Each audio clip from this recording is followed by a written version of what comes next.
আসসালামু আলাইকুম দর্শক, আমি ডাক্তার মোহাম্মদ আসাদুজ্জামান লিটন, সহকারী অধ্যাপক, নাক কান ও গলা বিভাগ, টাঙ্গাইল মেডিকেল কলেজ হাসপাতাল।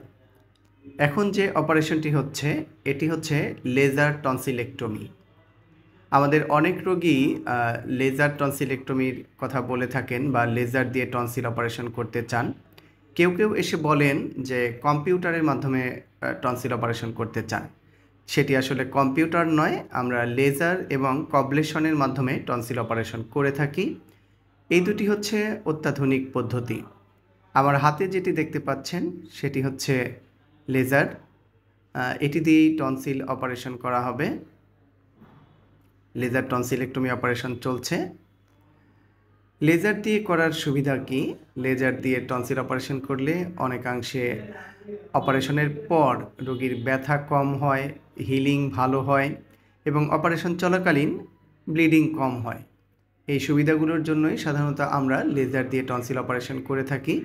তবে একটু এক্সপেন্সিভ হওয়াতে সব সেন্টারে কিন্তু লেজার অ্যাভেলেবল নয়। খুব অল্প কিছু সেন্টারে লেজার অ্যাভেলেবল। এখানে লেজার টনসিলেক্টমি অপারেশন হচ্ছে। বিভিন্নভাবে টনসিল অপারেশন করা যায়, তার মধ্যে অত্যাধুনিক একটি পদ্ধতি হচ্ছে লেজার টনসিলেক্টমি। এই টনসিল এবং অ্যাডিনয়েডগুলো বের করা হয়েছে। এগুলো হচ্ছে অ্যাডিনয়েড এবং এই দুটি হচ্ছে টনসিল। অ্যাডিনয়েডগুলো অনেক বড় ছিল এবং টনসিলগুলো বেশ বড়।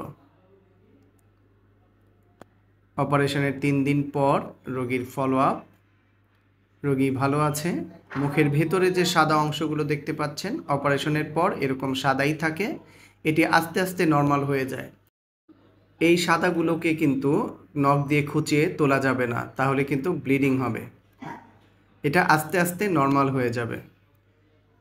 সবাই ভালো থাকবেন। ভিডিওটি দেখার জন্য অনেক অনেক ধন্যবাদ।